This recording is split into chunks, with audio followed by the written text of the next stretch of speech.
EPF ସଦସ୍ୟଙ୍କ ମୃତ୍ୟୁ ପରେ ପରିବାର ସଦସ୍ୟ କିପରି ପାଇବେ ଟଙ୍କା? ମିଳେ ଆଉ କେଉଁ କେଉଁ ସୁବିଧା? ବହୁତ ଲୋକଙ୍କୁ ଜଣା ନାହିଁ ଏହି କଥା। ତେବେ ସମ୍ପୂର୍ଣ୍ଣ ଅପଡେଟଟି ପାଇବା ପାଇଁ ଭିଡିଓଟିକୁ ଶେଷ ପର୍ଯ୍ୟନ୍ତ ଦେଖନ୍ତୁ। ତା ପୂର୍ବରୁ ଚ୍ୟାନେଲରେ ନୂଆ ଥିଲେ ଚ୍ୟାନେଲଟିକୁ ସବସ୍କ୍ରାଇବ୍ କରି ରଖନ୍ତୁ ଏମିତି ଗୁରୁତ୍ୱପୂର୍ଣ୍ଣ ଅପଡେଟ୍ ସବୁଠୁ ପ୍ରଥମ ପାଇବା ପାଇଁ। ସମସ୍ୟା କେବେ ବି କୌଣସି ଚେତାବନୀ ସହିତ ଆସିନଥାଏ ଏବଂ ପରିବାରର ମୁଖ୍ୟ ରୋଜଗାରକ୍ଷମ ବ୍ୟକ୍ତିଙ୍କ ମୃତ୍ୟୁ କେବଳ ଏକ ଭାବପ୍ରବଣ ଆଘାତ ନୁହେଁ, ବରଂ ପରିବାରକୁ ଆର୍ଥିକ ଭାବରେ ମଧ୍ୟ ନଷ୍ଟ କରିଥାଏ। ଏପରି କଷ୍ଟକର ସମୟରେ ଇପିଏଫ୍ ଯୋଜନାଗୁଡ଼ିକ ଏକ ସୁରକ୍ଷା କବଳ ଭାବରେ କାର୍ଯ୍ୟ କରେ। ଯଦି ଆପଣଙ୍କର ପରିବାରର କୌଣସି ସଦସ୍ୟ ଏକ ଘରୋଇ ଚାକିରିରେ ଅଛନ୍ତି ଏବଂ ତାଙ୍କର ପିଏଫ୍ କଟୁଛି, ତେବେ ଏହି ଭିଡିଓଟି ବହୁତ ସହାୟକ ହେବ। ଆର୍ଥିକ ସହାୟତା ପାଇବା ପାଇଁ ଆପଣଙ୍କୁ କେଉଁ ଗୁରୁତ୍ୱପୂର୍ଣ୍ଣ ପଦକ୍ଷେପ ନେବା ଉଚିତ ତାହା ଏହି ଭିଡିଓ ମାଧ୍ୟମରେ ଆମେ ଆପଣଙ୍କୁ ଜଣାଇବୁ। ପ୍ରଥମ ପଦକ୍ଷେପ, ଯାହା ମୃତ୍ୟୁ ପ୍ରମାଣପତ୍ର।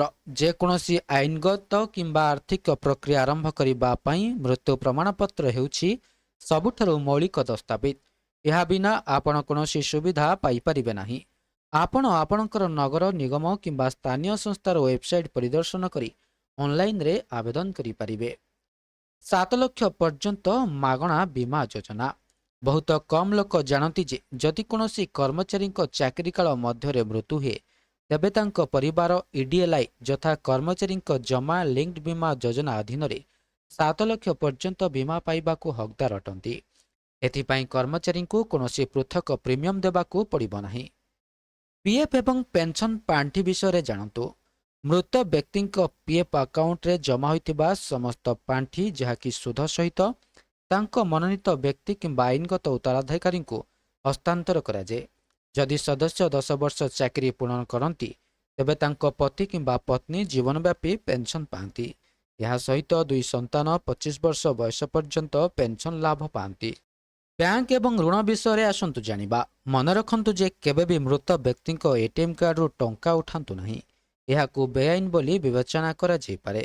ଏହା ବଦଳରେ ବ୍ୟାଙ୍କକୁ ଯାଆନ୍ତୁ ଏବଂ ମୃତ୍ୟୁ ପ୍ରମାଣପତ୍ର ଦେଖାନ୍ତୁ ଏବଂ ଆକାଉଣ୍ଟରେ ନୋମିନିଙ୍କ ମାଧ୍ୟମରେ ଟଙ୍କା ସ୍ଥାନାନ୍ତର କରନ୍ତୁ। ମୃତ ବ୍ୟକ୍ତିଙ୍କ ଋଣ ବୀମାକୃତ କି ନାହିଁ ଯାଞ୍ଚ କରନ୍ତୁ। ଯଦି ଏପରି ହୁଏ, ତେବେ ଋଣ ବାକି ରାଶି ପରିବାରକୁ ନୁହେଁ, ବୀମା କମ୍ପାନୀକୁ ଦେବାକୁ ପଡ଼ିବ। ତେବେ କିପରି ଦାବି ଦାଖଲ କରିବେ? ଇପିଏଫ୍ ଆଜିକାଲି ପ୍ରକ୍ରିୟାକୁ ବହୁତ ସରଳ କରିଛି। ଜଣେ ନୋମିନି ଏକ କମ୍ପୋଜିଟ୍ କ୍ଲେମ୍ ଫର୍ମ ଯଥା ମୃତ୍ୟୁ ମାମଲା ପୂରଣ କରି ଅନଲାଇନ୍ କିମ୍ବା ଅଫଲାଇନ୍ ଆବେଦନ କରିପାରିବେ। ଏହା ସହିତ ଏକ ମୃତ୍ୟୁ ପ୍ରମାଣପତ୍ର, ଆଧାର କାର୍ଡ ଏବଂ ନୋମିନିଙ୍କ ବ୍ୟାଙ୍କ ଆକାଉଣ୍ଟ ବିବରଣୀ, ଯାହା ବାତିଲ ହୋଇଥିବା ଚେକ୍ ପ୍ରଦାନ କରାଯାଏ। ତେବେ ଇପିଏଫ୍ ମୃତ୍ୟୁର ଦାବି କିପରି କରିବେ?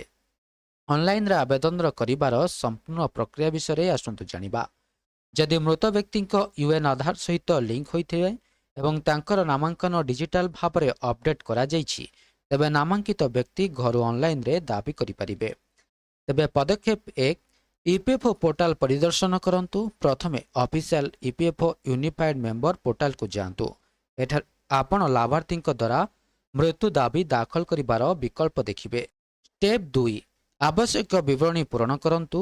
ଏଠାରେ ଆପଣଙ୍କୁ ମନୋନୀତ ବ୍ୟକ୍ତି ବା ଲାଭକାରୀଙ୍କ କିଛି ବିବରଣୀ ପ୍ରଦାନ କରିବାକୁ ପଡ଼ିବ, ଯଥା ମୃତ ବ୍ୟକ୍ତିଙ୍କ ୟୁଏନ୍ ନମ୍ବର, ହିତାଧିକାରୀଙ୍କ ନାମ, ହିତାଧିକାରୀଙ୍କ ଜନ୍ମ ତାରିଖ, ଆଧାର କାର୍ଡ ଅନୁଯାୟୀ ଅନ୍ୟାନ୍ୟ ବିବରଣୀ ଏବଂ କ୍ୟାପ୍ଚା କୋଡ୍। ଷ୍ଟେପ୍ 3ରେ ଆଧାର ଯାଞ୍ଚ କରିବେ।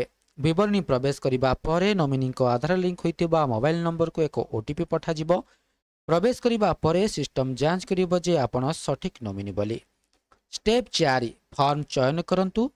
ଲଗ୍ଇନ୍ କରିବା ପରେ ଆପଣଙ୍କୁ ବିଭିନ୍ନ ଫର୍ମ ପୂରଣ କରିବାକୁ ପଡ଼ିବ, ଯାହା ସବୁ ଗୋଟିଏ ପୋର୍ଟାଲରେ ଉପଲବ୍ଧ ରହିବ। ଫର୍ମ 20ଟି ପିଏଫ୍ ଟଙ୍କା ଉଠାଇବା ପାଇଁ, ଫର୍ମ 10D ମାସିକ ପେନ୍ସନ୍ ଯଥା ଇପିଏସ୍ ଆରମ୍ଭ କରିବା ପାଇଁ, ଫର୍ମ 5IF ଯାହାକି 7 ଲକ୍ଷ ଟଙ୍କା ପର୍ଯ୍ୟନ୍ତ ବୀମା ଦାବି କରିବା ପାଇଁ ଇଡିଏଲ୍ଆଇ ଫର୍ମଟି ରହେ। ଷ୍ଟେପ୍ 5ରେ ଡକୁମେଣ୍ଟ ଅପଲୋଡ୍ କରନ୍ତୁ। ଆପଣଙ୍କୁ ନିମ୍ନଲିଖିତ ଡକୁମେଣ୍ଟ ଗୁଡ଼ିକର ସ୍କାନ କପି ଅପଲୋଡ୍ କରିବାକୁ ପଡ଼ିବ, ଯାହାକି ମୃତ୍ୟୁ ପ୍ରମାଣପତ୍ର, ବାତିଲ ଚେକ୍ ଯାହାକି ସ୍ପଷ୍ଟ ଭାବରେ ମନୋନୀତ ବ୍ୟକ୍ତିଙ୍କ ନାମ ଏବଂ ବ୍ୟାଙ୍କ ଆକାଉଣ୍ଟ ନମ୍ବର ଦେଖାଯାଉଥିବ, ଫଟୋଗ୍ରାଫ, ମନୋନୀତ ବ୍ୟକ୍ତିଙ୍କ ପାସପୋର୍ଟ ସାଇଜ୍ ଫଟୋଗ୍ରାଫ ଦରକାର ହେବ। ପଦକ୍ଷେପ 6ରେ ଇ ସାଇନ୍ ଏବଂ ଦାଖଲ କରନ୍ତୁ।